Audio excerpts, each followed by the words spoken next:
الحمد لله نحمده ونستعينه ونستغفره ونؤمن به ونتوكل عليه ونعوذ بالله من شرور أنفسنا ومن سيئات أعمالنا من يهده الله فلا مضل له ومن يضلله فلا هادي له ونشهد أن لا إله إلا الله وحده لا شريك له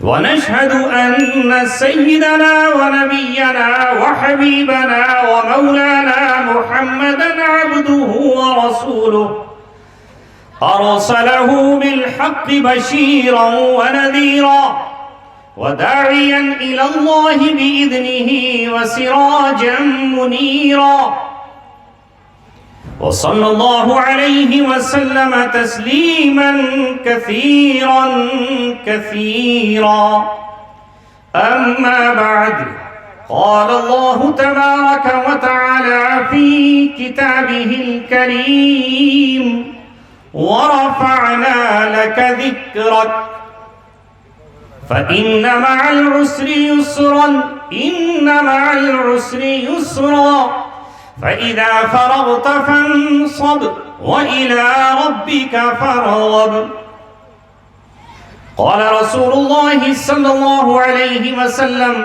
لا يؤمن أحدكم حتى أكون أحب إليه من والده وولده والناس أجمعين صدق الله العلي العظيم وصدق رسوله النبي الكريم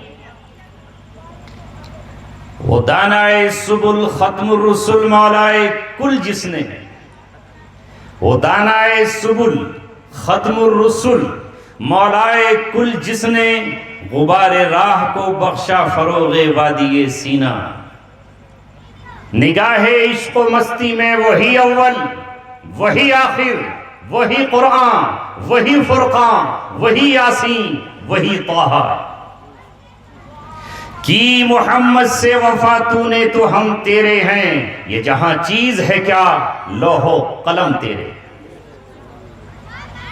آئے دنیا میں بہت پاک مکرم بن کر کوئی آیا نہ مگر رحمت عالم بن کر اور کسی کہنے والے نے بالکل سچ کہا میرے اور آپ کے دلوں کی ترجمانی کی اور سچائی یہی ہے کہ ان کا حق یہی ہے وہ وہی ہیں جو کسی کہنے والے نے کہا ہے کہ سب سے پہلے مشیت کے انوار سے نقش روح محمد بنایا گیا سب سے پہلے مشیت کے انوار سے نقش روح محمد بنایا گیا پھر اسی نقش سے مانگ کر روشنی بزم کون و مکان کو سجایا گیا وہ محمد بھی احمد بھی محمود بھی علم و حکمت میں جو غیر محدود بھی ظاہراً امیوں میں اٹھایا گیا جس کی رحمت ہے بے حد و بے انتہا جس کی شفقت تخیل سے بھی ماورا جو بھی عالم جہاں میں بنایا گیا اس کی رحمت سے اس کو سجایا گیا حشر کا غم ہو قاسم مجھے کس لیے حشر کا غم ہو قاسم مجھے کس لیے میرا آقا ہے وہ میرا مولا ہے وہ جس کے دامن میں جنت بسائی گئی جس کے ہاتھوں سے کوثر لٹایا گیا ابھی آپ حضرات نے حضرت مولانا آصف صاحب دامت برکاتہم کے ذریعے سیرت کے کچھ سنہرے باب کھولے سنے اور پڑھے اور آپ اور ہم جن کے دیوانے ہیں جن کے ہم غلام ہیں جن کے ہم عاشق ہیں اور جن سے ہم عشق و محبت کا دم بھرتے ہیں ان کی سیرت کے کچھ حصے آپ نے سنے ان کا مقام جانا ظاہر ہے کہ ان کے مقام کو یہ رات اپنے دامن میں بیان کرنے کی اجازت نہیں دیتی چہ جائے کہ گھنٹہ یا 60 یا 120 منٹ اس کی اجازت ہے آپ اور میں وہ خوش نصیب ہیں جنہیں وہ رہبر ملا جس کی شان بدر الدجا ہے، وہ قمر الورا ہے، وہ شافع محشر ہے، وہ ساقی کوثر ہے، وہ حسین بھی ہے، نازنین بھی ہے، ماہ جبین بھی ہے، جس کے کردار، جس کے کیریکٹر اور جس کی عادات اور جس کے اخلاق کو نہ صرف اس کے ماننے والوں بلکہ جہاں والوں کو یقین ہے دنیا کا کوئی شخص نہ آپ کے جیسا کل تھا، نہ آج ہے، نہ آج کے بعد ہوگا۔ حضرت حسان بن ثابت نے صحیح کہا ہے کہ کسی ماں نے آج تک ایسا بیٹا نہیں جنا جو محمد رسول اللہ صلی اللہ علیہ وسلم جیسا حسین ہو، اور یاد رکھے دنیا میں کوئی شخص محمد رسول اللہ جیسا نہ حسین ہو سکتا ہے، نہ نازنین ہو سکتا ہے، نہ رحمت والا ہو سکتا ہے، نہ آپ جیسا رہبر ہو سکتا ہے، نہ آپ جیسا رہنما ہو سکتا ہے۔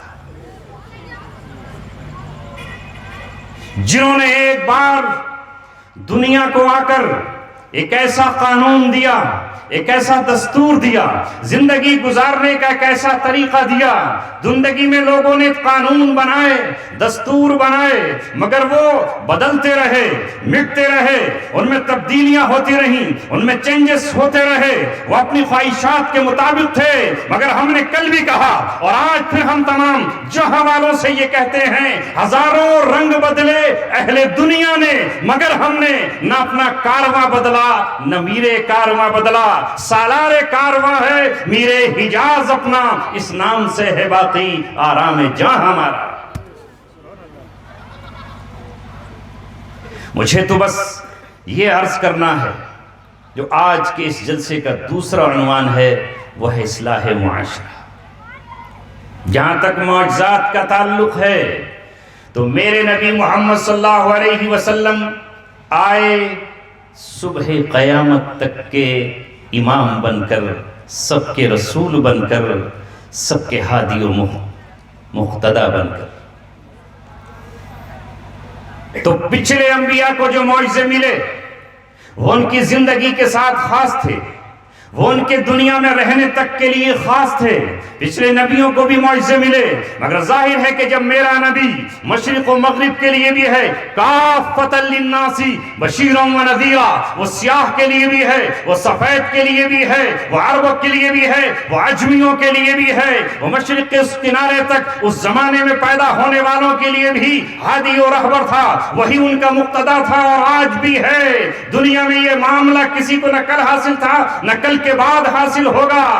کسی شاعر نے صحیح کہا ہے کہ محمد رسول اللہ صلی اللہ علیہ وسلم کے بعد اب کوئی نہ رہبری کا دعویٰ کرنے کے قابل ہے اور نہ کر سکتا ہے۔ ہم ان خوش نصیبوں میں ہیں، ہم ان خوش نصیبوں میں ہیں جب اللہ تبارک و تعالیٰ نے کہا تھا، اعلان کیا تھا عالم ازل میں، جہاں ہماری روحیں چونٹیوں کی شکل میں تھیں اور اللہ نے ہم سے کہا تھا الست بربکم، کیا میں تمہارا پروردگار نہیں ہوں؟ سب کی نگاہیں دیکھ رہی تھی، دیکھیں کس کے لب کھلتے ہیں اور کون پہلے بولتا ہے۔ سب ایک دوسرے کو تک رہے تھے، خاموشی چھائی ہوئی تھی، مگر اس وقت آمنہ کا در یتیم عبداللہ کا لال اور لخت جگر حضرت محمد رسول اللہ نے سب سے پہلے اپنے لب مبارک سے کہا بلا، کیوں نہیں، آپ ہمارے پروردگار ہیں، اور آپ کے ساتھ ہی ہم بیٹھے ہوئے تھے، لہٰذا ہم نے بھی اس وقت کہا بلا، کیوں نہیں، آپ ہمارے پروردگار ہیں۔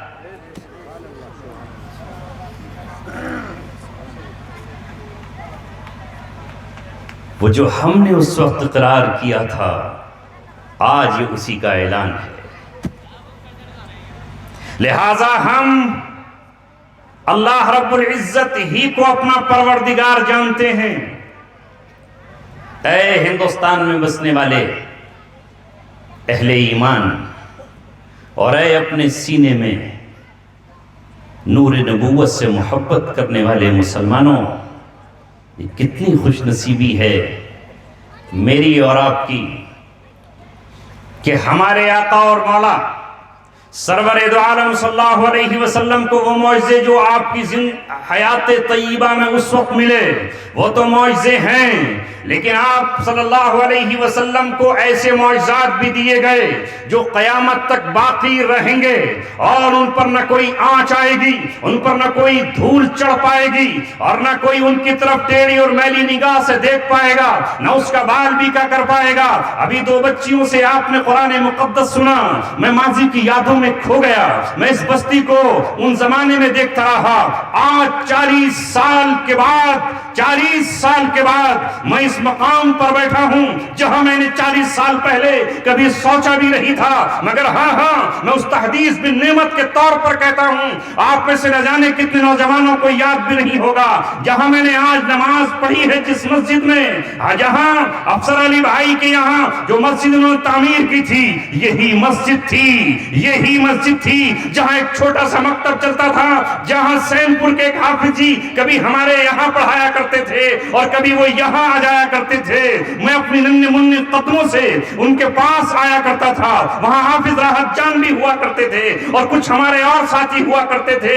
اے ڈھکے والوں، آج تمہارے سامنے اگر کوئی شخص بول رہا ہے تو یہ تمہارا ہی اپنا وہ شاگرد ہے جسے آپ نے کل تیار کیا تھا۔ ہاں اسی مکتب میں، ہاں اسی چھوٹے سی درسگاہ میں نے اللہ تبارک و تعالیٰ کی یہ کتاب الحمدللہ رب العالمین جو ابھی پڑھی گئی ہے یہاں پڑھی تھی۔ اس وقت میرے خواب میں تھا، نہ میرے خیال میں تھا، نہ میرے وہم و گمان میں تھا کہ میں کبھی اس مقام پر بھی پہنچوں گا کہ اتنا بڑا مجمع مجھے اس مقام پر ملے گا۔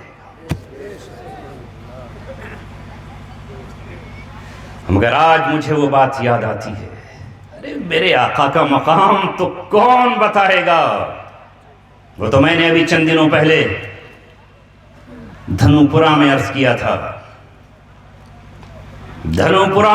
تھا کہ اللہ رب العزت نے 1,25,000 نبیوں کو اپنا پیغام وحی دیا۔ اللہ رب العزت نے 313 رسولوں کو منتخب کیا اور اپنی کتابیں اور اپنی شریعت ان کو عطا فرمائی۔ یہ اللہ رب العزت نے ان کو زمین پر اپنا پیغام دیا، مگر اے امت سنو، تمہارے نبی کا یہ مقام ہے اور تمہارا اللہ رب العزت کی نظر میں یہ مقام ہے کہ جب ایک مرحلہ آیا تو اللہ تبارک و تعالیٰ نے اس پوری کائنات کے سسٹم کو یہ کہا کہ آج ہمارا دلارا آ رہا ہے، اور اللہ تبارک و تعالیٰ نے مہمان محمد رسول اللہ صلی اللہ علیہ وسلم کو بنایا اور کہا کہ آج وہ پیغام دیا جائے گا جس میں جبریل کو واسطہ نہیں بنایا جائے گا، جس میں میکائیل کو واسطہ نہیں بنایا جائے گا، آج وہ پیغام دیا جائے گا۔ لہذا اللہ رب العزت نے کہا سبحان الذی اسری بعبدہ لیلا من المسجد الحرام الی المسجد الاقصی الذی بارکنا حولہ لنریہ من آیاتنا۔ پاک ہے وہ ذات جس کی ہم تسبیح پڑھتے ہیں سبحان اللہ، وہ راتوں رات اپنے محبوب کو سیر کراتی ہے، لہٰذا وہ ام ہانی کے گھر سے چلتے ہیں، براق پہ سوار ہوتے ہیں، ملک شام اور ملک مصر کا سفر طے کرتے ہوئے وہاں پر انتظار کر رہے ہیں کون؟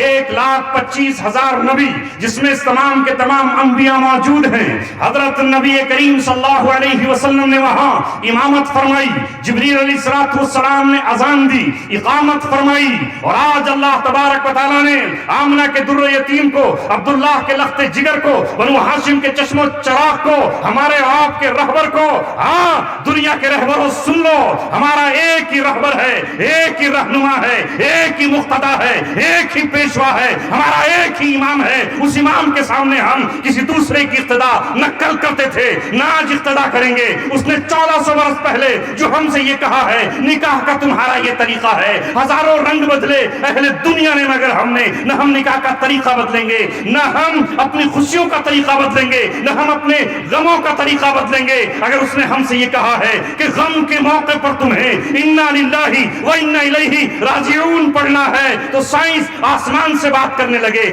سورج کو مٹھی میں قید کر لیا جائے، چاند کو توڑ کر چاہے زمین پہ لے آیا جائے، مگر ہمارے لیے وہی کلمہ ہے لا الہ الا اللہ محمد رسول اللہ۔ کہو صلی اللہ علیہ وسلم۔ ہمیں ضرورت کیا ہے؟ جب ان کو بلایا مہمان بنا کر، جنت سجی ہوئی ہے، ساتوں آسمان پر ان کا والہانہ استقبال ہوتا ہے، اور پھر اللہ تعالیٰ فرماتا ہے فَأَوْحَى عَبْدِهِ إِلَى مَا أَوْحَى۔ اللہ نے اپنے بندے کو جو وحی کی، محمد رسول اللہ کو جو وحی کی، وہ وحی کوئی نہیں جانتا، چونکہ جبریل وہاں نہیں ہے، میکائیل وہاں نہیں ہے، مقرب ملائکہ وہاں نہیں ہے، کوئی وہاں پر نہیں ہے سوائے محمد رسول اللہ کے، اور اللہ رب العزت کے اللہ نے آپ کو کیا وحی کی اور کیا دیا وہ کوئی نہیں جانتا۔ اس لیے کسی کو برا لگے یا بھلا، میں آج احقاق حق کے طور پر یہ بات یہاں کہہ رہا ہوں، سنو۔ محمد رسول اللہ صلی اللہ علیہ وسلم نے ایک دن اپنے صحابہ کو جمع کیا، اور ظہر کی نماز سے لے کر آپ نے عصر تک تقریر کی اور خطبہ دیا، یہاں تک کہ جب عصر کا وقت آیا تو آپ ممبر سے اترے، اور ممبر سے اترنے کے بعد آپ نے نماز عصر ادا فرمائی، فصعد المنبر، پھر آپ ممبر پر تشریف لے گئے، اور ممبر پر تشریف لے کر آپ نے عصر سے مغرب تک تقریر کی اور صحابہ کو علم بانٹا، اور صحابہ کرام رضوان اللہ علیہم اجمعین کو آپ بتاتے رہے۔ لہذا عصر سے لے کے مغرب تک، مغرب کی نماز کے بعد پھر آپ پھر ممبر سے نیچے اترے اور آپ نے نماز مغرب ادا فرمائی، نماز مغرب سے لے کر پھر آپ ادائیگی کے بعد پھر آپ عشاء کی نماز تک صحابہ کو تقریر کرتے رہے، ان کو سمجھاتے رہے، علم تقسیم کرتے رہے، یہاں تک کہ عشاء کی نماز کا وقت آ گیا، اور پھر آپ عشاء کی نماز کے لیے ممبر سے نیچے اترے اور نماز پڑھائی۔ یہ صحابی بیان فرما رہے ہیں۔ پوچھنے والے صحابی پوچھتے ہیں کہ ظہر سے لے کے عصر، اور عصر سے لے کر کے مغرب، اور مغرب سے لے کر عشاء تک نبی پاک صلی اللہ علیہ وسلم نے کیا بیان فرمایا؟ ذرا مجھے یہ بھی تو بتا دو کہ آپ نے کیا بیان فرمایا۔ سنو، ان صحابی نے دل تھام کر سنو، کان کھول کر سنو۔ ان صحابی نے کہا ما کان وما یکون، جو کچھ ہو چکا تھا وہ بھی رسول اللہ نے بتلا دیا، اور جو قیامت تک ہونے والا ہے وہ بھی محمد صلی اللہ علیہ وسلم نے بتلا دیا۔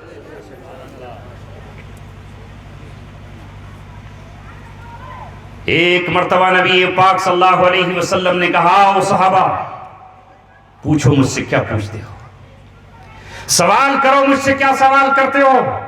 آج نبی پاک صلی اللہ علیہ وسلم اس مقام پر موجود ہیں، روئے زمین پر کوئی شخص بھی اس وقت آپ سے جو سوال کرتا آپ اس کے سوال کا جواب دیتے، لہذا آج آپ نے کہا پوچھو کیا پوچھنا چاہتے ہو۔ اس وقت جو شخص بھی آپ سے جو پوچھ لیتا، اللہ تبارک و تعالیٰ کے فضل، اس کی عزت، اس کی اجازت، اور اللہ تبارک و تعالیٰ کی طرف سے آپ فرما دیتے کہ جو پوچھ رہا ہے پوچھ لے، اور آپ بتا دیتے۔ وہ زندہ ہیں، تابندہ ہیں، جو کچھ کہا وہ سچ، کوئی یہودی انکار نہیں۔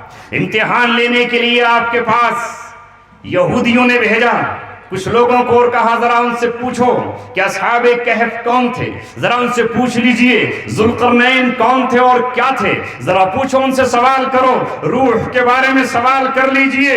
جب آ کر سوال کیا، اور سورہ کہف میں وہ پورا کا پورا موجود ہے، جو کچھ سورہ کہف میں بتایا، اصحاب کہف کی جو تعداد آپ نے بتائی، جو واقعہ ان کا بتایا، ذوالقرنین کے سفر کے بارے میں جو کچھ آپ نے کہا، کسی یہودی کی ماں نے اپنے بیٹے کو دودھ نہیں پلایا تھا جو آ کر یہ کہہ دیتا محمد رسول اللہ صلی اللہ علیہ وسلم یہ غلط کہہ رہے ہیں۔ 1400 برس پہلے جو قرآن نے چیلنج کیا ہے، قرآن نے چیلنج کیا ہے، قرآن نے چیلنج کیا ہے، اگر تم اس کتاب کے بارے میں شک میں ہو فاتو بسورۃ من مثلہ، اگر تم قرآن کے بارے میں شک میں ہو یہ اللہ کی کتاب نہیں ہے تو جاؤ، تمہیں چیلنج کیا جاتا ہے اس جیسی ایک سورت بنا کر لے آؤ جو انا اعطیناک الکوثر جیسی 3 آیتوں والی ہے۔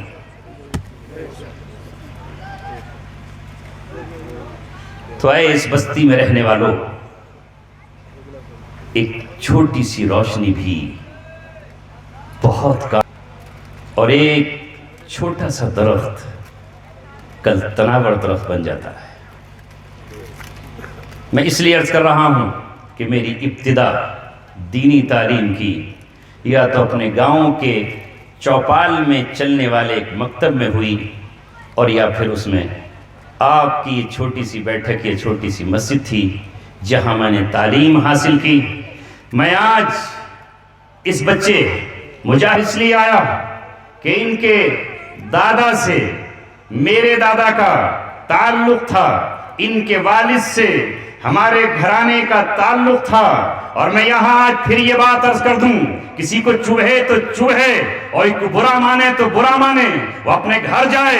اسلام نے جو رشتہ ہمارا بنایا ہے وہ ذات برادری کا نہیں ہے، وہ رنگ و نسل کا نہیں ہے، وہ مالداری اور غریبی کا نہیں ہے۔ یہ بات پھر کہہ رہا ہوں، اور ڈنکے کی چوٹ پر میں نے یہ لال پور میں بھی کہا تھا، اور میں نے دھنو پورا میں بھی کہا، اور آج پھر ڈھکا حاجی نگر میں یہ عرض کر رہا ہوں، ہمارا رشتہ خون کا رشتہ نہیں ہے، ہمارا رشتہ زبان کا رشتہ نہیں ہے، ہمارا ایک رشتہ ہے، اور اس رشتے کا تعلق ہے محمد رسول اللہ صلی اللہ علیہ وسلم کی محبت سے، آپ کی رسالت سے، آپ پر اترے ہوئے قرآن سے، آپ کے بتائی ہوئی دینی تعلیمات سے۔ جس نے بھی کہا ہے لا الہ الا اللہ محمد رسول اللہ، وہ ہمارا بھائی ہے، اور اپنے بھائی سے بڑھ کر۔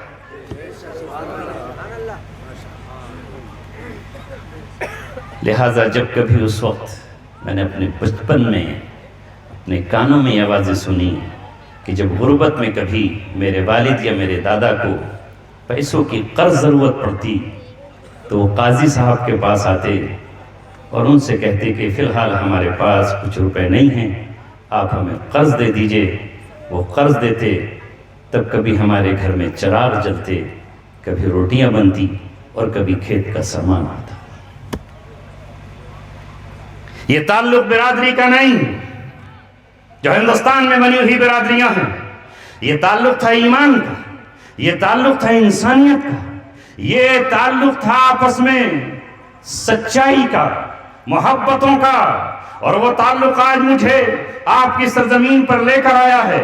یہ وہ رشتہ ہے جو 1450 برس پہلے عبداللہ کے در یتیم نے سرزمین مکہ پر قائم کیا تھا، اور اس کے بعد اس کا وستار مدینہ میں ہوا، اور پھر اس کے بعد یہ سلسلہ پوری دنیا میں پہنچا، اور پوری دنیا میں پہنچ کر جب انہوں نے محمد رسول اللہ کے فرمانوں کو سنا، آج سیرت کے واقعات آ رہے ہیں، ہم کہاں تک آپ کو سنائیں۔ بڑی خوشی ہوئی کہ جب ہمارے نوجوان بھی قرآن کے حافظ نہیں ہوتے تھے، میں نہیں جانتا ان دو بچیوں کے باپ کو، میں نہیں جانتا ان دو بچیوں کی ماں کو، میں نہیں جانتا ان کی بہنوں کو، میں نہیں جانتا ان کے بھائیوں کو، لیکن اے میری لال، اے میرے لخت جگر، تم نے آج یہاں یہ ثابت کیا ہے کہ جب ہم محنت کرتے ہیں تو آج ان دو بچیوں نے قرآن اپنے سینے میں محفوظ کر کے یہ بتایا کہ ہم حضرت فاطمہ کی بہن ہیں، انہوں نے بتایا ہم حضرت عائشہ کی بیٹیاں ہیں، ہم حضرت خدیجہ کی بیٹیاں ہیں، ہم حضرت حفصہ کی بیٹیاں ہیں۔ اے میری بیٹیوں، تمہارا یہ پیغام دنیا تک جائے گا، جہاں تک ہماری آواز جائے گی وہاں تک جائے گا۔ آج ان حالات میں ضرورت ہے کہ تم قرآن پڑھو، اور تمہاری قرآن کی تلاوت سے ہماری ماؤں، بہنوں اور بیٹیوں کے سیدھے نورانی ہو جائے۔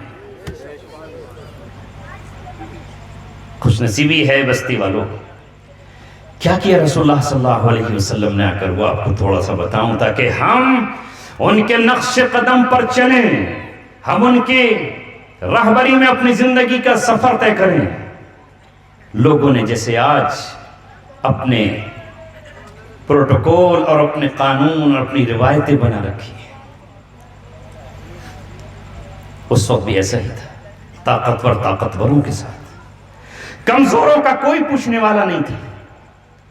مکہ میں باہر کا کوئی اجنبی آتا لوٹ لیا جاتا، اس کا کوئی پرسان حال نہیں تھا، کوئی غریب کے سر پہ ہاتھ رکھنے والا نہیں، یتیم کے آنسوں کی تو کوئی قیمت ہی نہیں تھی، بیواؤں کے ساتھ تو ظلم و ستم کا یہ عالم تھا کہ کوئی اپنا دوپٹہ اس کے سر پہ ڈالنے کو تیار نہیں، اگر وہ جوانی میں بیوہ ہو گئی تو پوری زندگی ابھاگن تھی، کوئی اس کے سہاگن بنانے کے لیے تیار نہیں تھا۔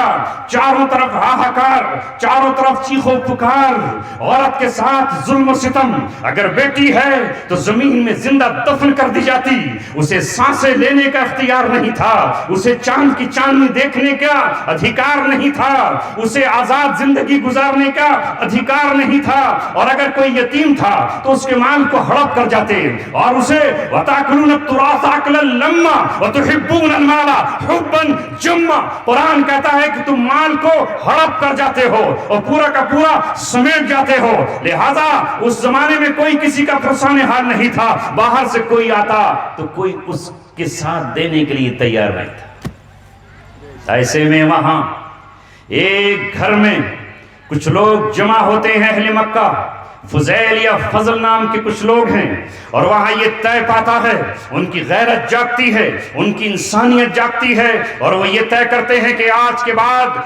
کے بعد ہم لوگ یہ اعلان کرتے ہیں، ہماری سرزمین پر اگر کسی کے ساتھ بھی ظلم ہوگا، ظلم کرنے والا چاہے ہمارا بھائی ہی کیوں نہ ہو، اور چاہے ہمارا ماموں اور بھانجا ہی کیوں نہ ہو، اور چاہے وہ ہمارا اپنا سگا ہی کیوں نہ ہو، ہم ظالم کے کبھی بھی طرفدار نہیں ہوں گے۔ ہم یہ نہیں دیکھیں گے کہ یہ مکے کا واسی ہے یا باہر کا رہنے والا ہے، اگر کسی کا مال لوٹا جاتا ہے تو ہم لٹیرے کے ساتھ نہیں، بلکہ جس کا مال لوٹا ہے ہم اس کے ساتھ کھڑے ہو جائیں گے، ہم مظلوم کے ساتھ کھڑے ہوں گے۔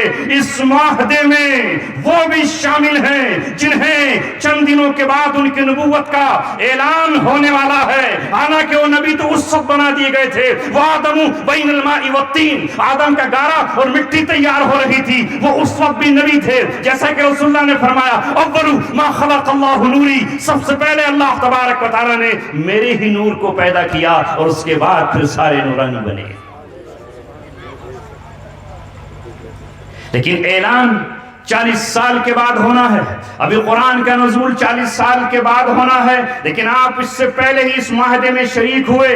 سیرت کی کتابوں میں یہ حلف الفضول کہا جاتا ہے، یعنی اس میں فضیل و فضل نام کے لوگ جمع ہوئے، یا بعضوں نے لکھا ہے کہ فضل کے معنی حق کے ہیں، جس میں یہ طے ہوا کہ یہ معاہدہ ہے حقدار کو حق دلایا جائے گا، اور جاہلیت کی بنیاد پر فیصلہ نہیں کیا جائے گا کہ قریشی قریشی کا ساتھ دے گا، یا ہاشمی ہاشمی کا ساتھ دے گا، یا بنو تمیم کا ساتھ دیں گے، یا بنو عدی کا ساتھ دیں گے، یا بنو امیہ کا ساتھ دیں گے۔ محمد رسول اللہ صلی اللہ علیہ وسلم اس معاہدے میں شریک ہوئے، اور جب آپ مدینہ منورہ پہنچے اور جب اسلام مکمل ہو گیا اور جب قرآن آپ پہ نازل ہو گیا، تو اس وقت محمد صلی اللہ علیہ وسلم نے کہا، اپنی قوم کو پیغام دیتے ہوئے کہا، پوری انسانیت کو دعوت دیتے ہوئے کہا، اور تمام رہتی دنیا تک قیامت تک کے لیے یہ محمد رسول اللہ نے کہا، اگر آج بھی مجھے کسی ایسے معاہدے کی طرف بلایا جائے جس معاہدے میں کل میں مکہ میں شریک تھا، تو میں آج بھی اس معاہدے میں شریک ہو جاؤں گا۔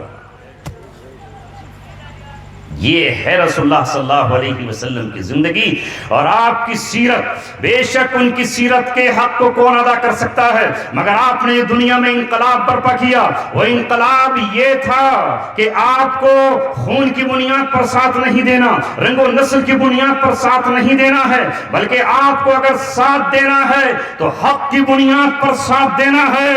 اس لیے رسول اللہ صلی اللہ علیہ وسلم جس دین کو لے کر آئے اس میں آپ نے یہ کہا کہ سب کے سب اہل ایمان کے حق برابر ہیں، کوئی مالدار ہے تو اس کا حق زیادہ نہیں ہوگا، اور کوئی کمزور ہے تو اس کا حق کم نہیں ہوگا۔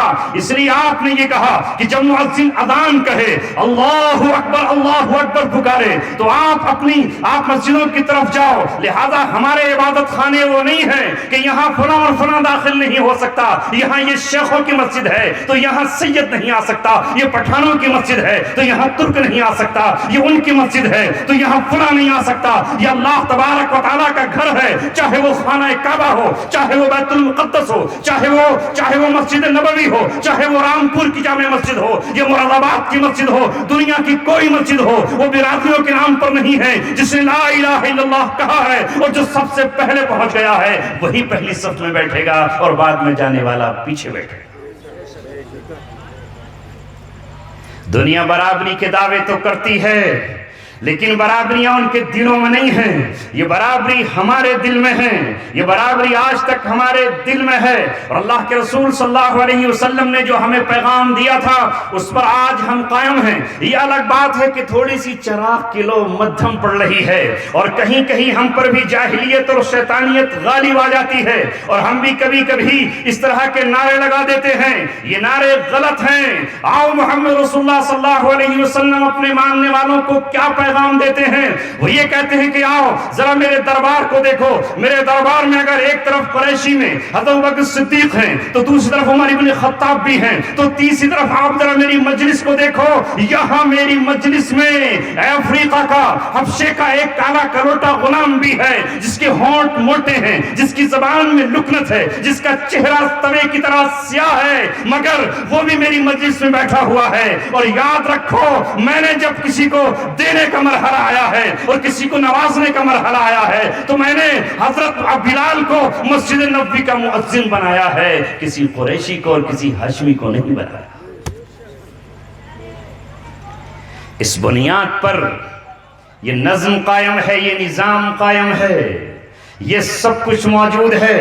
اور آؤ سنو، میں آپ کو واقعہ بتاتا ہوں۔ الحمدللہ ہم بھی محمد رسول اللہ کی غلامی کا اقرار کرتے ہیں، اور فخریہ ہم یہ بات کہتے ہیں، اور کیوں نہ کہیں۔ حضرت زید رضی اللہ تعالیٰ عنہ، بچے ہیں، ان کا واقعہ سناتا ہوں۔ سنو نبی پاک صلی اللہ علیہ وسلم کیا تھے، کاش ہم آپ کی قدر کر لیتے، کاش ہم آپ کی سنتوں کو جان لیتے، کاش ہم آپ سے حقیقی محبت کا اظہار کرتے، ہماری ادا سے ٹپکتا ہوتا ہم سرور دو عالم کے غلام ہیں، ہماری چال سے پتہ چلتا کہ ہم نبی کے دیوانے ہیں، ہمارے قول اور ہماری بات سے پتہ چلتا کہ ہم نبی کے چاہنے والے ہیں، ہمارے ہر چیز سے، جس چیز سے ہمیں نبی نے روکا ہے ہم اس سے رک جاتے اور ٹھہر جاتے، اور جو ہمیں کرنے کو کہا ہے ہم اس کو کرنا شروع کر دیتے۔ زید غلام تھے، کیونکہ اس زمانے میں اپنے علاقے میں تو بھینس، گائے، بکری، بیل، جیب کے پیسے چوری ہوتے تھے، لیکن اس زمانے میں ڈاکہ پڑتا اور ڈاکو چوری میں سونے چاندی کے ساتھ بچے بھی چرا لے جاتے، عورتوں کو اغوا کر لیتے، یہ بچے پھر بازاروں میں بیچے جاتے۔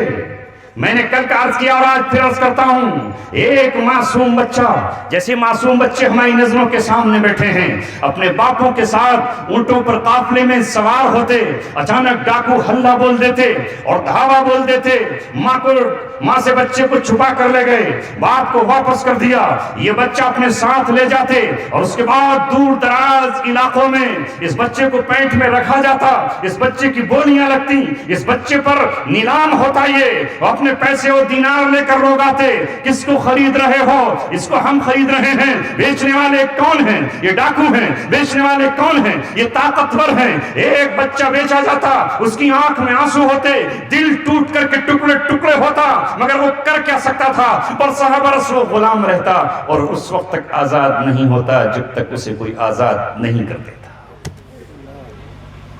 ایسے ماحول میں یہی واقعہ حضرت زید کے ساتھ پیش آیا۔ وہ کہیں اپنے باپ کے ساتھ سفر کر رہے تھے، سفر کرتے ہوئے لوگوں نے حملہ بولا اور ان کو چھین کر کے حضرت زید کو غلام بنا لیا۔ وہ حضرت خدیجہ الکبریٰ رضی اللہ تعالی عنہا کے غلام تھے۔ آپ جب آپ کے نکاح میں آئیں، آپ نے ان کو بھی آپ کو ہدیہ کر دیا، اور اب یہ ایک طرح سے محمد رسول اللہ صلی اللہ علیہ وسلم کے غلام ہیں۔ تاریخ میں لکھا ہے کہ ان کے باپ ان کو ڈھونڈتے رہے، آبادیوں میں تلاش کرتے، سمندروں میں کشتیوں میں سوار ہوتے اور آواز لگاتے، اے زید تو کہاں ہے؟ کبھی کبھی وہ جنگلوں میں نکل جاتے، دیوانہ وار اشعار پڑھتے، اپنے بیٹے سے بے پناہ ان کو محبت تھی، اے میرے بیٹے تو میرے دل میں ہر وقت رہتا ہے، تو ہے کہاں؟ کس کھو میں ہے؟ جواب دے دے، تو کس وادی میں ہے؟ میں وہاں سے تجھے لے آؤں۔ اگر تو آسمان پہ ہے تو میں آسمان پہ اڑنے کے لیے کسی سے ادھار پنکھ مانگوں، زمین میں ہے تو زمین کو کھود کر تجھے نکال لوں۔ اپنے بیٹے کے لیے وہ اشعار پڑھتے رہتے۔ کسی نے حضرت زید کو مکہ معظمہ میں دیکھا اور جا کر ان کے باپ سے کہا کہ تمہارا بیٹا ہاشمی گھرانے کا غلام ہے اور محمد رسول اللہ نام کا ایک شخص ہے، انہوں نے ان کو غلام بنا رکھا ہے، جاؤ ان کو واپس لے آؤ۔ آج حسرتوں کے ساتھ اونٹ پر کجاوا کستے ہوئے زید کے والد آتے ہیں اور آ کر محمد رسول اللہ کے دروازے پر دستک دیتے ہیں، اور جیسے ہی ان کی حضرت زید پر نظر پڑتی ہے وہ اپنے بیٹے کو بے اختیار نپٹ جاتے ہیں اور کہتے ہیں، اے بیٹے میں نے تجھے جنگلوں میں ڈھونڈا، بیابانوں میں ڈھونڈا، میں نے ہر راہ چلتے مسافر سے پوچھا، کوئی گھڑ سوار آیا تو میں اس کے گھٹنوں میں گر گیا اور میں نے کہا تم نے میرے زید کو کہیں دیکھا ہے؟ وہ مسکراتا ہوا چہچہاتا ہوا میرا ایک پھول تھا، میرے جگر کا ایک ٹکڑا تھا، میرے خون کا ایک قطرہ تھا، میں اس کی محبت کو بھلا نہیں پایا ہوں۔ گھڑ سوار کہتا میں نہیں پہچانتا، میں نے نہ جانے کتنے سواروں سے پوچھا، کتنے قافلوں سے پوچھا، کبھی زمین پہ سر رکھا، وہ زمین سے کہا ہے زمین تو میرے زید کا پتہ بتا دے۔ میں درختوں کی چھاؤں میں گیا، میں نے درختوں کے پتوں سے پوچھا، اے درختوں تم بتاؤ اے زید آج تو مجھے ملا ہے۔ باپ اور بیٹے دونوں مل کر رونے لگے، باپ کا کلیجہ ٹھنڈا ہوا اور محمد رسول اللہ صلی اللہ علیہ وسلم سے کہا یہ ہمارا بیٹا زید ہے، پوچھو اس سے مجھے پہچانتا ہے۔ چچا بھی ساتھ میں تھے، دونوں نے پوچھا زید پہچانتے ہو؟ کہا ہاں پہچان، آپ میرے ابو ہیں، یہ میرے چچا ہیں، میں آپ دونوں کو پہچانتا ہوں۔ تو کہا پھر چلو۔ چچا نے کہا بھتیجے ساتھ چلو، تمہاری ماں تمہارا انتظار کر رہی ہے، وہ نیم کا درخت تمہارا انتظار کر رہا ہے، وہ کھجور کا پیڑ جس کی چھاؤں میں تم بچوں کے ساتھ کھیلتے تھے وہ تمہارا منتظر ہے، گھر کا آنگن تمہارا منتظر ہے، ماں کا دل تمہارا منتظر ہے۔ زید چلو۔ زید کی آنکھ میں آنسو آ گئے۔ محمد رسول اللہ صلی اللہ علیہ وسلم سے کہا اے امین شخص، اے صادق لقب والے، اے عبداللہ کے بیٹے، اے امین، اے کریم، ہم تمہارے سامنے جھولی پھیلاتے ہیں اور دامن پھیلا کر یہ کہتے ہیں کہ ہم اس بچے کو لینے آئے ہیں، تم کریم و شفیق ہو، اس بچے کو ہمارے حوالے کر دو گے، ایک غلام سے تمہارا کیا ہو جائے گا، تم کوئی دوسرا غلام لینا، بتاؤ تمہیں کتنی قیمت چاہیے، بتاؤ تمہیں کتنے دینار چاہیے، کتنا سونا اور کتنا چیزیں چاہیے۔ محمد رسول اللہ صلی اللہ علیہ وسلم نے مسکرا کر کہا مجھے کچھ نہیں چاہیے، بس زید سے پوچھ لو، اگر زید تمہارے ساتھ جائیں تو میں اس بچے کو نہیں روکوں گا، لیکن اگر زید نے جانا پسند نہیں کیا تو میں جبرن تمہارے ساتھ بھیجوں گا بھی نہیں۔ آپ نے اجازت دے دی۔ حضرت زید سے ان کے باپ نے کہا بیٹے آؤ چلو، اجازت مل گئی، تمہارے آقا اجازت دے رہے ہیں، تمہارے آقا نے پرمیشن دے دی ہے، اب تمہارے اوپر ہے، آؤ میری باہوں میں، بیٹھو میرے کاندھوں پر اور گھر چلتے ہیں۔ اس وقت حضرت زید کے لیے بڑا کڑا مرحلہ تھا کہ وہ باپ کے ساتھ جائیں، چچا کے ساتھ جائیں، ماں کے گھر پہ جائیں، اپنے پرانے وطن میں جائیں، اپنے گھر اپنے ساتھیوں میں جائیں، یا محمد رسول اللہ صلی اللہ علیہ وسلم کی غلامی میں رہیں۔ اللہ اکبر۔ اے زید تجھ پر ساری عقلیں قربان ہو جائیں، اے زید ساری دانائیاں تجھے جا کر کے سجدہ کریں۔ ہم جیسا کوئی اور ہوتا تو باپ کو ترجیح دے دیتا، ماں کی یاد آتی وہاں بھاگ جاتا، بھائیوں کی یادیں آتی ان کے پاس چلا جاتا۔ اے زید تجھ پر ہماری دانائیاں، عقلیں اور ہوش مندیاں قربان۔ تو نے اس وقت جو فیصلہ لیا واقعی تجھ جیسا کوئی دانا فیصلہ کر سکتا تھا۔ حضرت زید نے کہا ابا جان میں جس شخص کی غلامی میں آیا ہوں اب اس کی غلامی کے بعد میں آزاد فضاؤں میں سانس لینا نہیں چاہتا۔ ہزاروں آزادیاں، کروڑوں آزادیاں محمد رسول اللہ کی غلامی پہ قربان۔ باپ کی چیخیں نکل گئیں، چچا کی ہچکیاں بن گئیں، آنسوؤں کا سیلاب، اور سیلاب کے بعد یہ کہا بیٹے تو نے کون سا فیصلہ کیا ہے؟ تو نے آزادی پر غلامی کو ترجیح دی ہے، لیکن اے میرے بیٹے تجھے دیکھنے کے لیے میرا کلیجہ آگ کی طرح دھڑک رہا تھا، میرا دل تڑپتا تھا، جوالا مکھی کی طرح آگ تھی سینے میں جو ہمیشہ مجھے بے قرار رکھتی تھی، دل ٹھنڈا ہو گیا۔ تیری رضا پر میں قربان، تیری محبت پر میں قربان، تیرے فیصلوں پر قربان۔ اگر تو نے محمد رسول اللہ کو اپنا ہی مانا ہے تو جا میں بھی تیرے فیصلے میں راضی ہوں۔ اے بیٹے میں تجھے دیکھ کر اپنا دل بہلا لوں گا، ہاں میں تجھے ایک نظر میں نے دیکھ لیا ہے۔ حضرت زید نے جب یہ کہا کہ میں اس غلامی پر ترجیح دیتا ہوں آزادی کو، تو اسی دن محمد صلی اللہ علیہ وسلم اپنے اس غلام کو جو آپ کا ایک طرح سے غلام تھا آپ خانہ کعبہ میں لے کر آئے، عرب کے چودھریوں کے سامنے، عرب کے تمام سرداروں کے سامنے آپ نے آ کر یہ کہا تمام عرب سن لے، یہ زید آج سے میرا غلام نہیں، یہ زید آج سے میرا بیٹا ہے اور میں نے اسے اپنا بیٹا بنا لیا۔ اس دن سے حضرت زید بن محمد کہلائے۔ جب انہوں نے اتنی قربانی دی تو اللہ اکبر، پورے قرآن میں کسی صحابی کا نام نہیں لکھا گیا، صحابہ کے تذکرہ ہوا، اشاروں میں ہوا، کنایوں میں ہوا، بشارتوں کے طور پر ہوا، قربانی کے طور پر ہوا، لیکن اگر کسی کا نام اللہ رب العزت نے اپنی کتاب میں لکھا تو وہ ایک ہی صحابی ہے، وہ یہی شخص ہے جسے دنیا غلام کہتی تھی، وہ ہے حضرت زید رضی اللہ تعالی عنہ۔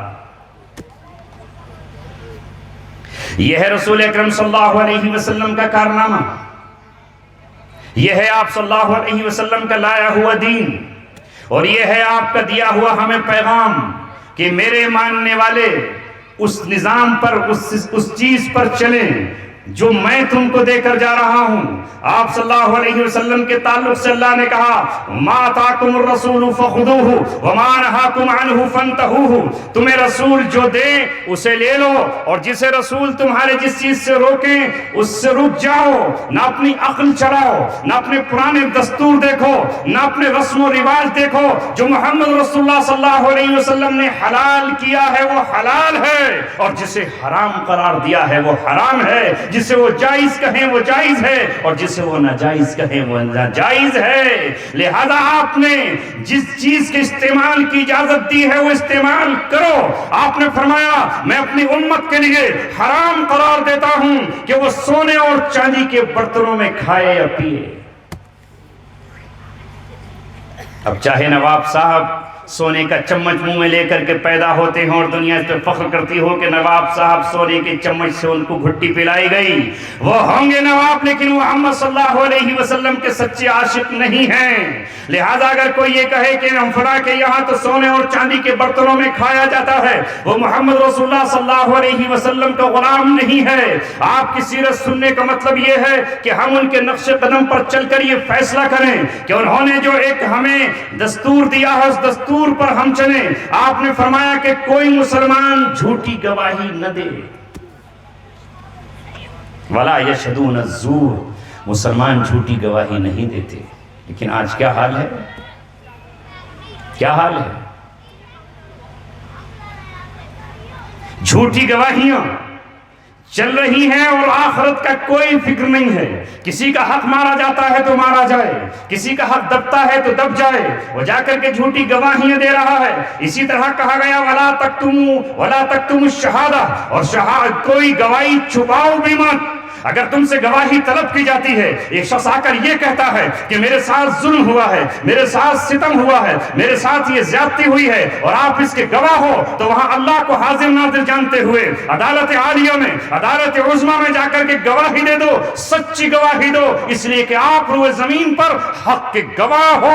اللہ نے فرمایا وَكَذَلِكَ جَعَلْنَاكُمْ أُمَّةً وَسَطًا لِتَكُونُوا شُهَدَاءَ عَلَى النَّاسِ، تمہاری ذمہ داری یہ ہے کہ تم تمام انسانیت کے سامنے حق کے گواہ ہو۔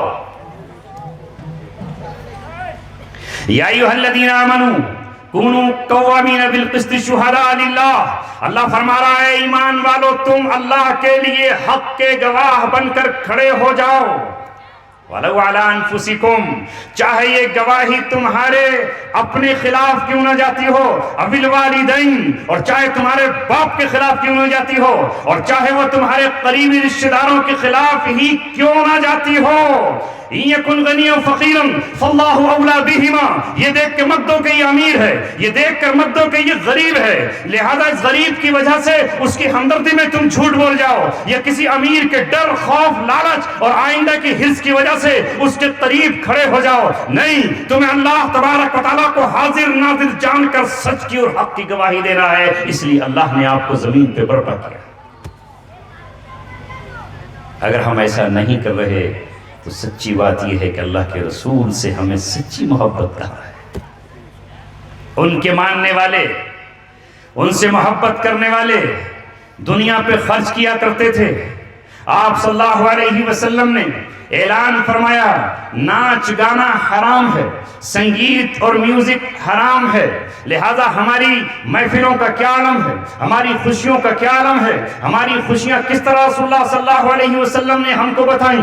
جب تم اپنی عید کی خوشیاں مناؤ تو اللہ اکبر کہتے ہوئے جاؤ، نماز ادا کرو اور نماز میں بھی اللہ اکبر کی تکبیرات زائد کہو، لہذا واپس آؤ تو اللہ اکبر کہو۔ لہذا ہمیں ناچنے کا حکم نہیں ہے، ہمیں اترانے کا حکم نہیں ہے، ہمیں فخر کرنے کا حکم نہیں ہے۔ اگر ہمیں خوشیاں ملیں تو پھل جھڑیاں چھوڑنے کی ہمیں اجازت نہیں ہے، پٹاخے چھوڑنے کی ہمیں اجازت نہیں ہے، آگ سے کھیلنے کی ہمیں اجازت نہیں ہے، ریاکاری اور تکبر کی ہمیں اجازت نہیں ہے۔ اگر ہم یہ کہتے ہیں کہ محمد رسول اللہ ہمارے مقتدی ہیں، ہمارے پیشوا ہیں، ہمارے دل کی ہر دھڑکن میں بستے ہیں، ہمارے سانس میں اس طرح رہتے ہیں جس طرح ہماری سانس جسم میں رہتی ہے، تو پھر ہمیں آپ کے نقش قدم پر ہی تو چلنا ہوگا۔ ہمارا کیا حال ہے؟ ذرا سی کوئی خوشی ملی تو پٹاخے اور پھلجھڑیاں، اترانا، ناچنا۔ آؤ میں آپ کو واقعہ سناتا ہوں، تھوڑا ہی وقت لوں گا چونکہ پھر کبھی انشاءاللہ موقع ملے گا اور اللہ دے گا تو کریں گے گفتگو۔ آپ صلی اللہ علیہ وسلم مکہ سے ایک وہ وقت ہے کہ مدینہ جا رہا ہے۔ ذرا دیکھو آپ کا انصاف، انصاف کے لیے ہم آئے ہیں، ہم انصاف پسند قومیں ہیں۔ اگر تاریخ میں ہم بھی ظالم ہوتے تو ہمیں بھی ظالم لکھا جاتا۔ ہمارے لیے چنگیز خان نمونہ نہیں ہے، ہمارے لیے ہلاکو خان نمونہ نہیں ہے، ہمارے لیے منگول نمونہ نہیں ہے، ہمارے لیے نادر شاہ درانی نمونہ نہیں ہے، ہمارے لیے تیمور نمونہ نہیں ہے، ہمارے لیے مسولینی اور ہٹلر نمونہ نہیں ہے۔ ہمیں محمد رسول اللہ صلی اللہ علیہ وسلم ہمارے لیے نمونہ ہے، اور ہمارے لیے نمونہ ہے ابوبکر صدیق رضی اللہ تعالیٰ عنہ، عمر فاروق رضی اللہ تعالیٰ عنہ، حیدر کرار، علی مرتضی رضی اللہ تعالیٰ عنہ، اور حضرت علی رضی اللہ تعالیٰ عنہ کی اولادیں، وہ حضرت حسن ہو، حضرت حسین ہو، محمد بن حنفیہ ہو، وہ آپ کی اولادیں، امام باقر ہو، امام جعفر ہو، امام صادق ہو، اور آپ کی تمام اولادیں ہیں، وہ سب کے سب ہمارے رہنما ہیں۔ جتنے اولیاء کاملین ہیں، وہ چاہے شیخ عبد القادر جیلانی ہو، وہ شیخ شہاب الدین سہروردی ہو، وہ حضرت خواجہ نظام الدین اولیاء ہو، وہ حضرت صابر کلیری ہو، یہ سب کے سب محبوب سبحانی ہو، یہ سب ہمارے لیے نمونہ ہے، ان کی زندگی ہمارے لیے نمونہ ہے۔ کوئی اور کسی کو مانتا ہو تو مانے، وہ اسلام کا چاہنے والا نہیں ہے، وہ جاہلیت کا پرستار ہے۔ رسول پاک صلی اللہ علیہ وسلم نے جو کچھ کیا ہے وہ ہم کر کے دکھائیں۔ ہم نے اسی طرح دنیا کے دلوں پر کر راج کیا تھا، اور آج بھی زمین ہم کو پکار رہی ہے۔ جہاں خون کا ایک قطرہ ناحق بہتا ہے وہاں آپ کو آواز دی جاتی ہے، جہاں کوئی مظلوم عورت کے ساتھ ظلم و ستم ہوتا ہے وہاں ہم کو پکارا جاتا ہے۔ کوئی ایک آبرو لٹتی ہے، الٹو ہی آبریاں ہم کو آواز دیتی ہیں۔ اے مسلمانوں، تم بھی تو اس درد میں شریک ہو جاؤ، تم بھی تو اپنی آنکھ سے آنسو بہاؤ۔ اگر تمہارے پاس ہمارے سر پہ دوپٹہ رکھنے والے ہاتھ نہیں ہیں تو نہ ہو، تم اگر اپنے قدموں سے چل کر ہمارے پاس نہیں آ سکتے تو مت آؤ۔ تمہارے پاس اپنے گھر میں مصلی تو ہے، تمہارے پاس اپنے گھر میں وضو کرنے کے لیے پانی کا لوٹا تو ہے، وضو اور مصلی کر کے اپنی آنکھ سے گرم آنسو ہماری مظلومیت پر بہا دو۔ اور وہ رب جس نے ہمیں کمزور بنایا ہے اور جس نے ہمارے مد مقابل کو طاقتور بنایا ہے، مظلوم کے حق میں دعا کر دو اور طاقتور کے حق میں یہ کہہ دو اللہم اہلکہو، اے اللہ تو اس کو ہلاک کر دے۔ تمہاری یہ دعا آسمانوں کو چیرتی ہوئی، بادلوں کو پھاڑتی ہوئی عرش اعظم تک پہنچے گی، اور عرش اعظم مظلوم کی آہوں سے ہل جائے گا۔ اس کی آہوں کے ساتھ اگر تمہاری دعا مل گئی، اس کے آنسوؤں کے ساتھ اگر تمہارا آنسو مل گیا تو بہت ممکن ہے اللہ تبارک و تعالیٰ انصاف کے فیصلے کرتے۔ اس کے لیے کچھ مشکل نہیں ہے، جب چاہے وہ رات کی تاریک چادر کو پھاڑ کر صبح کا سورج نکال دے۔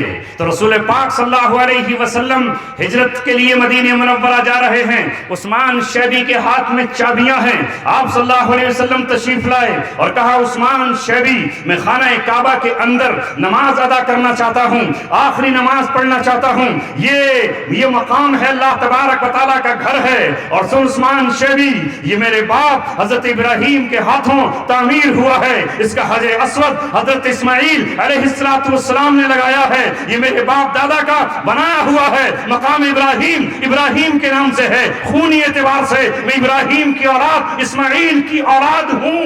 لہذا یہ زمزم کا کنواں جو پانی سے پٹ گیا تھا، جو دھول سے اٹ گیا تھا، میرے پردادا عبد المطلب نے اس کو کھودا ہے اور دنیا کو دوبارہ سے دیا ہے. اے عثمان مجھے چابی دے دے، بس میں نماز ادا کروں. مگر عثمان نے کہا نہیں، چابی نہیں دوں گا. زمانہ تمہارا مخالف ہے، پوری قوم تمہارے خلاف ہے. نماز پڑھنا ہے تو یہیں باہر پڑھ لو، اندر داخلے کی اجازت نہیں. اللہ کے رسول صلی اللہ علیہ وسلم نے فرمایا، کیا فرمایا؟ اسی لیے تو ہم کہتے ہیں جو آپ نے کل کے بارے میں کہا وہ سچ، اور جو آج کے بارے میں کہا وہ سچ، اور جو کل فیوچر کے بارے میں کہا وہ بھی سچ ہو کر رہے گا. یہ دنیا کا واحد شخص ہے جس کی زبان سے نکلا ہوا لفظ اللہ تبارک و تعالیٰ ہی کا لفظ ہے، اور جس کی دل میں آنے والی بات اللہ تبارک و تعالیٰ ہی کی بات ہے. کیا کہا؟ عثمان وہ دن آئے گا میں خانہ کعبہ میں داخل ہوں گا، اور جہاں تو کھڑا ہے وہاں میں ہوں گا، اور یہ چابیاں میرے ہاتھ میں ہوں گی. عثمان نے کہا کیا دن میں تارے دیکھ رہے ہو، خواب نظر آ رہے ہیں؟ مکے میں رہنے کا ٹھکانہ نہیں ہے، اور جہاں سے جانے کا ارادہ کیے ہوئے ہو، چابیاں تمہارے ہاتھ میں آ جائیں گی. اللہ کے رسول صلی اللہ علیہ وسلم نے فرمایا ان الذی فرض علیک القرآن لرادک الی معاد. میرے رب نے مجھ سے کہا ہے کہ وہ ذات جس نے تجھ پر قرآن اتارا ہے وہ تجھے معاد کی طرف لوٹا کر رہے گی، اور معاد سے مراد ہے مکہ مکرمہ. آج میرے محبوب تم جا رہے ہو، لیکن کل تم یہاں فاتح بن کر فاتحانہ شان سے آؤ گے. اللہ کے رسول کو اللہ کے وعدوں پر پورا یقین کہا میں آؤں گا. کتنے دن گزرے؟ کل 8 سال. کہنے کو بہت ہیں، جب گزر جائیں تو ایک لمحہ ہیں. واپس آئے. اس واقعے کے بعد اس سے پہلے آپ کا واقعہ سنا دوں. جب نبی پاک صلی اللہ علیہ وسلم مکہ میں داخل ہو رہے ہیں، آج کوئی سورما ایسا نہیں ہے کہ وہ آپ کے سامنے کھڑا ہو جائے. چونکہ آپ کے ایک طرف خالد بن ولید ہیں تو دوسری طرف صاحب ذوالفقار حیدر کرار، اللہ رب العزت کا شیر. دنیا میں اللہ کا شیر اگر خطاب کسی کو ملا تو وہ حضرت علی کا خطاب ہے. حیدر کے معنی شیر کے ہیں. لہذا ایک یہودی کے مقابلے پر حضرت علی نے یہی کہا تھا سمتنی امی حیدر، میری ماں نے میرا نام حیدر رکھا ہے. لہذا اگر تو کہہ رہا ہے کہ تیری ماں نے تیرا نام مرحب رکھا ہے تو میری ماں نے میرا نام حیدر رکھا ہے. اور لہذا وہاں پر مقابلہ آرائی ہوئی اور حضرت علی نے اس کو ہرایا اور خیبر کا قلعہ فتح کیا. ادھر عمر ابن خطاب ہیں، ادھر ابوبکر صدیق ہیں. 10,000 کا لشکر آپ کے ساتھ ہے. انصار بھی ہیں اور مہاجرین بھی ہیں. اس وقت نبی کریم صلی اللہ علیہ وسلم کے ایک کسی جیالے نوجوان نے، نوجوانی کا عالم تھا، اسے اپنا پرانا زمانہ یاد آ گیا. اس نوجوان نے گرجتے ہوئے للکارتے ہوئے کہا اور جوش کے ساتھ کہا، چونکہ ہاتھ میں پرچم تھا اور مکے میں داخل ہوتے اس نے اعلان کر دیا الیوم یوم الملحمہ، آج خونریزی کا دن ہے، آج قتل عام کا دن ہے، آج بدلہ لینے کا دن ہے. آج حضرت بلال کی سسکتی ہوئی سانسوں کا بدلہ لیا جائے گا. آج ماں امیہ کے ٹکڑوں کا بدلہ لیا جائے گا. آج حضرت عمار بن یاسر کے بہے ہوئے آنسوؤں کا بدلہ لیا جائے گا.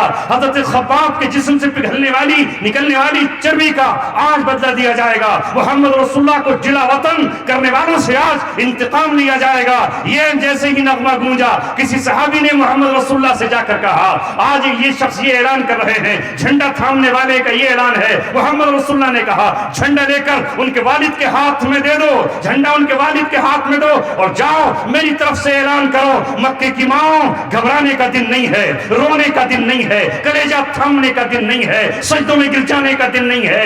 آج تمہارا وہ لال آیا ہے، تمہارا وہ رخت جگر آیا ہے جسے اللہ رب العزت نے جنگجو کہہ کر نہیں پکارا، جسے اللہ تبارک و تعالیٰ نے جو خطاب دیا ہے قرآن میں وہ خطاب ہے وَمَا أَرْسَلْنَاكَ إِلَّا رَحْمَةً لِّلْعَالَمِينَ۔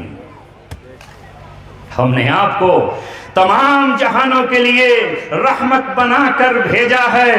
ابھی جو معنی فرما رہے تھے کہ کل میدان قیامت میں تو وہ رحمت ہی رحمت ہوں گے، لہذا آپ دنیا کے لیے بھی رحمت بن کر آئے اور آپ پرندوں اور چرندوں کے لیے بھی رحمت عالم بن کر آئے، لہذا آپ نے کہا میں رحمت بنا کر بھیجا آیا ہوں۔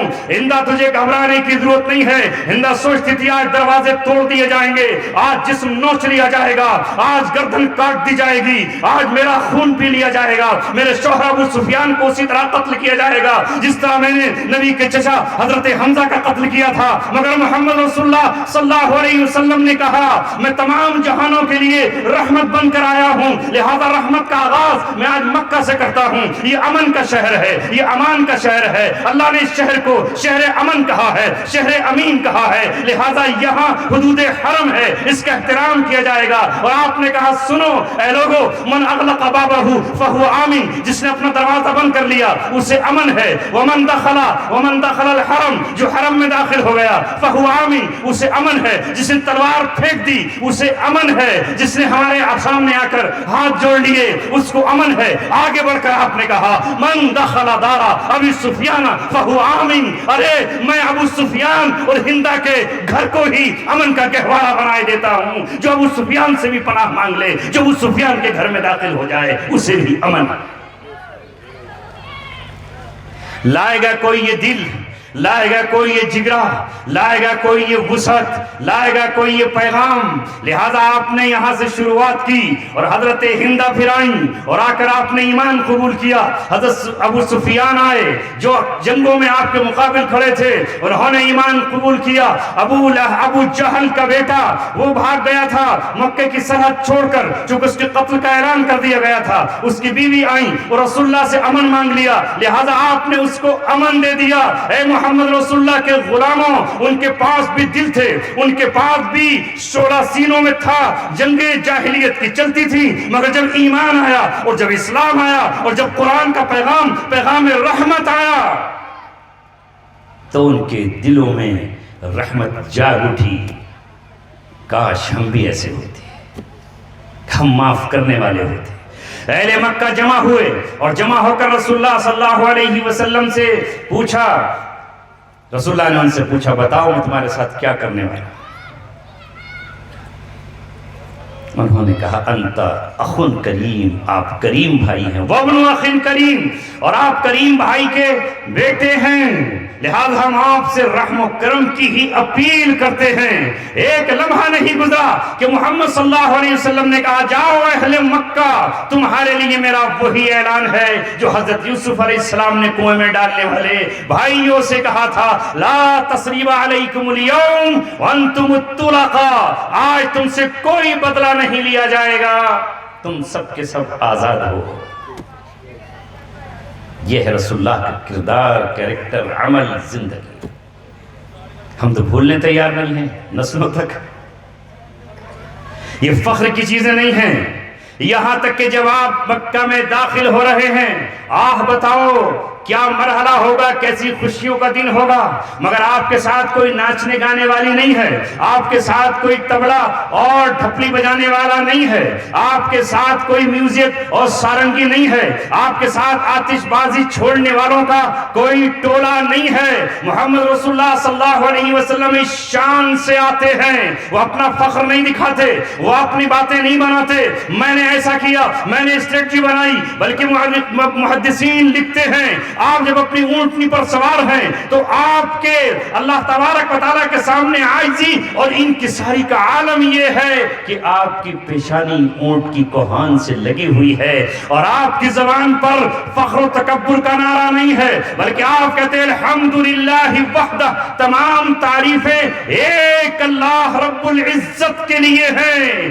تمام تعریفیں اللہ تبارک و تعالیٰ کے لیے ہے۔ اور اگلی بات کہتے ہیں کون اللہ رب العزت؟ الذی نصر عبدہ، جس نے اپنے محبوب کی مدد کی، جس نے میری مدد کی، اور وحزم الاحزاب جندہ، اور جس نے تمام لشکروں کو شکست دی۔ برا نہ مانو تو ایک بات کہوں، ہمارا تو حال یہ ہے کہ اگر ایک چھوٹی سی گاؤں کی ممبری جیت گئے تو اس وقت قبال ڈھپال اور باجے اور آتش بازی کا کیا عالم، اور اگر پردھانی جیت گئے تو پھر تو پتہ نہیں ہے نا۔ حالانکہ وہ وقت یہ ہونا چاہیے کہ وہ خوشی کا دن ہے، کس نے دیا یہ؟ اللہ رب العزت نے۔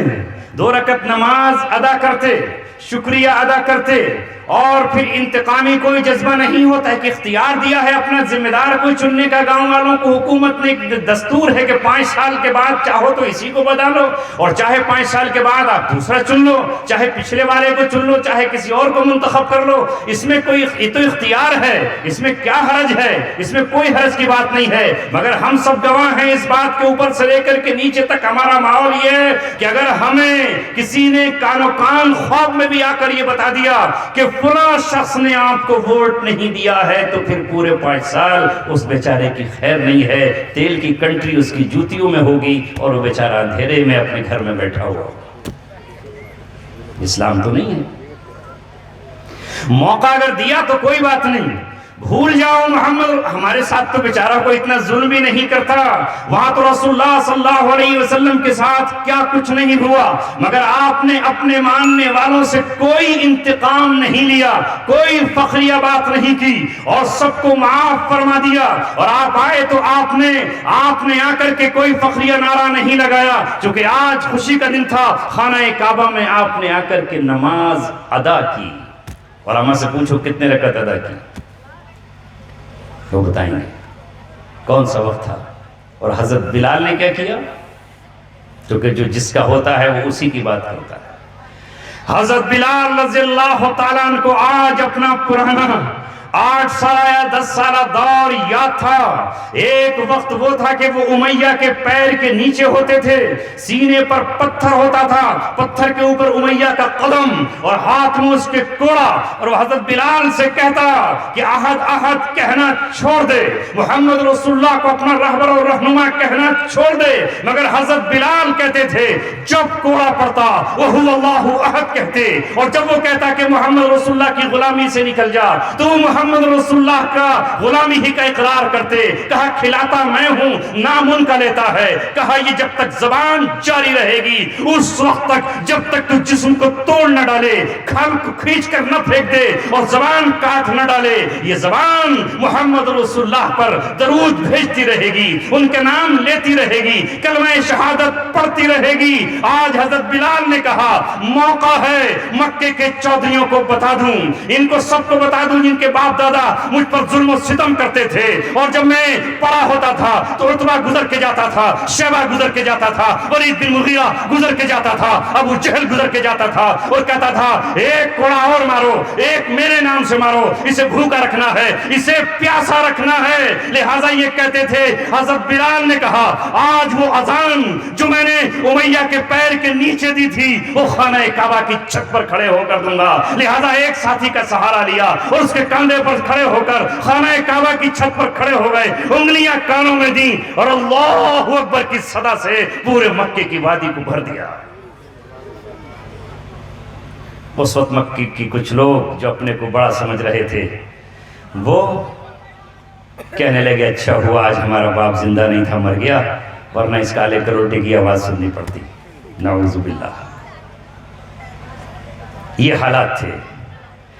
اب اگلی بات کہہ رہا ہوں، نبی پاک صلی اللہ علیہ وسلم پہنچے کعبے میں، عثمان کو بلایا، عثمان آؤ، چابیاں لاؤ۔ عثمان کو منظر یاد آ گیا. اوہو 8 سال پہلے اس شخص نے جو کہا تھا وہ تو میں نظروں سے دیکھ رہا ہوں. اب کہاں ہمت تھی کہ چابیاں چھپائے. تھر تھر کانپ رہے ہیں پیر کہ اگر نہیں دوں گا تو کہیں سر ہی نہ قلم ہو جائے. چابیاں ہاتھ میں پکڑا دی رسول اللہ صلی اللہ علیہ وسلم کے. کہا عثمان یاد آیا جب میں یہ کہہ رہا تھا کہ میں اللہ رب العزت کا رسول ہوں, میں اللہ کا پیغمبر ہوں, اللہ نے میری نصرت کا وعدہ کیا ہے, اللہ نے مجھے اس لیے بھیجا ہے, لہٰذا تجھے اس وقت یاد نہیں آیا, لاؤ یہ چابیاں مجھے دو. خانہ کعبہ کے دروازے کھلے, آپ نے نماز ادا کی. اب آپ سے چابیاں کون لے سکتا تھا؟ مگر یہ بھی نبی پاک صلی اللہ علیہ وسلم کا کارنامہ ہے اپنی امت کو پیغام دینے کے لیے, اور دنیا کے آج کے ان لوگوں کو پیغام دینے کے لیے جو کسی منصب پر پہنچتے ہیں تو محض اپنی اولادوں کو یاد رکھتے ہیں. اولادیں چاہے قاہر ہوں, کاہل ہوں, بزدل ہوں اور چاہے اس لائق نہ ہو, مگر وہ اس سے ہٹنے کے لیے تیار نہیں ہوتے. یہ محمد رسول اللہ صلی اللہ علیہ وسلم ہیں جن اس وقت حضرت عباس انتظار کر رہے ہیں چابیاں مجھے مل جائیں, اس وقت حضرت علی انتظار کر رہے ہیں یہ مجھے مل جائیں, حضرت عقیلہ انتظار کر رہے ہیں یہ مجھے مل جائیں, حضرت عمر منتظر ہیں کاش یہ چابیاں مجھے مل جائیں. اور ابوبکر صدیق جو آپ کے دوست بھی ہیں اور آپ کے خسر بھی ہیں, آپ کے غار میں ساتھی بھی ہیں, یہ چابیاں مجھے مل جائیں. مگر محمد رسول اللہ صلی اللہ علیہ وسلم نے کہا سنو, یہ چابیاں پہلے سے عثمان کے خاندان میں آئی ہیں, یہ چابیاں عثمان ہی کو دی جائیں گی. لیکن عثمان تو پکڑ, اور آج اس وعدے کے ساتھ تجھے دیتا ہوں, اس اعلان کے ساتھ تجھے دیتا ہوں کہ قیامت تک یہ چابیاں تیرے ہی ہاتھ میں رہیں گی. آج بھی وہ عثمانی خاندان, اس شیبی خاندان کے ہاتھ میں وہ چابیاں. یہ ہے نبی پاک صلی اللہ علیہ وسلم, جو وعدہ کر لیا وہ پورا کیا, جو کہہ دیا وہ ہوا. ایک بات محمد رسول اللہ صلی اللہ علیہ وسلم نے ہم سے کہی ہے, میرے ماننے والوں, اگر تم دو لوگ آپس میں جھگڑ رہے ہو کسی جگہ کو لے کر, کسی زمین کو لے کر, اور ایک شخص کو اسے پتا ہے کہ اگر میں کورٹ میں عدالت میں جاؤں گا تو مقدمہ جیت جاؤں گا, لیکن پھر بھی وہ جھگڑا چھوڑنے کی وجہ سے, کیونکہ جھگڑا ہو جائے گا, وہ بھی جائے گا, یہ بھی جائے گا, تو ظاہر ہے کہ مقدمہ چلے گا, اس بیچ میں کچھ ہو سکتا ہے. آپ نے فرمایا کہ اگر کوئی شخص حق پر ہے اور وہ کورٹ جائے اور سچی عدالت ہو تو وہاں اس کے حق میں فیصلہ ہو جائے, پھر بھی وہ جھگڑے کو دور کرنے کے لیے کہتا ہے کہ بھئی میں جھگڑا نہیں چاہتا, یہ زمین, یہ ٹکڑا, یہ تو ہی رکھ لے, تو میں ضمانت دیتا ہوں کہ جنت کے بیچوں بیچ اس کا محل تیار کر کے میں اس کو. آپ اپنے ماننے والوں کو محبت کی لڑی میں پرونے کے لیے آئے اور محبت کا پیغام سنانے آئے. مجھے آج اتنی خوشی ہے کہ میں اسے لفظوں میں بیان نہیں کر سکتا.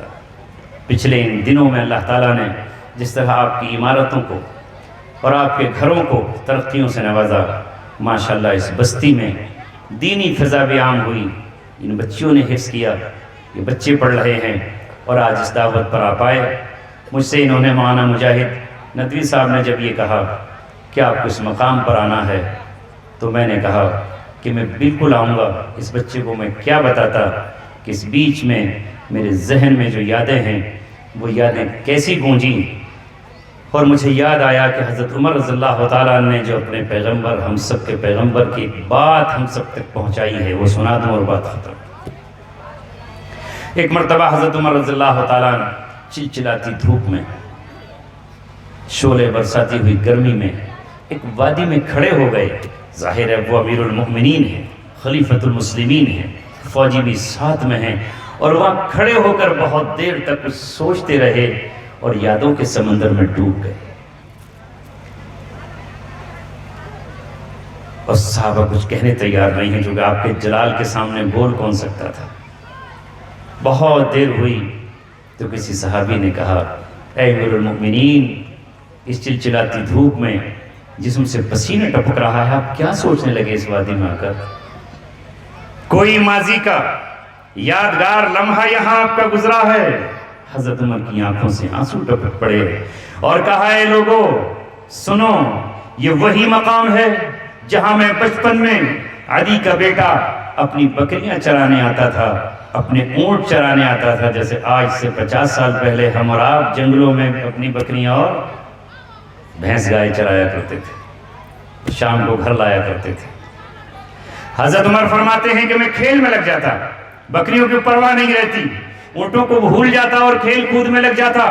شام کو جب میں واپس جاتا تو چالاک چرواہے اپنی بکریوں کا پیٹ بھروا کر گھر لے کر جاتے، اور میری بکریاں خالی پیٹ ہوتی تو میرا باپ عادی مجھے قمچی سے مارا کرتا اور کہتا کہ اے عمر، تجھے بکریاں تک چرانی نہیں آتی، وہ پڑوسی کی بھینس پیٹ بھر کر آئی ہے، گائے پیٹ بھر کے آئی ہے، بھینس تو نہیں ہوتی تھی، اور اونٹنی وہاں سے پیٹ بھر کے آئی ہے، بکریاں اور بھیڑیں پیٹ بھر کے آئی ہیں، میرے باپ مجھے مارتے، کل تو اگر خالی پیٹ بکریوں کو لے کر آیا تو میں تیری کھال ادھیڑ دوں گا۔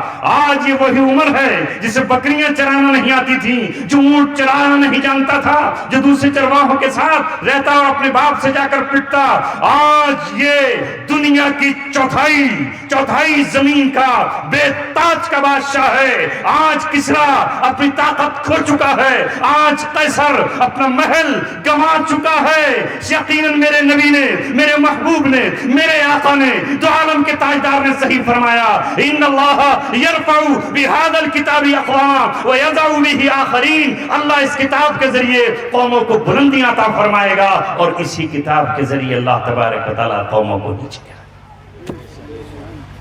اے عزیزو، اللہ کی اس کتاب کو تھام لو۔ میں اگر آج اس مقام پر بیٹھا ہوں، یا میں آج اگر دنیا کا سفر کر رہا ہوں، تو صرف اس کتاب کی برکت ہے۔ باغ اور بہت سی عمارتیں آج بھی ہمارے پاس نہیں ہیں، کل بھی ہم ویسے ہی تھے، آج بھی ویسے ہی ہیں، لہذا اللہ کی اس کتاب سے جڑ جاؤ۔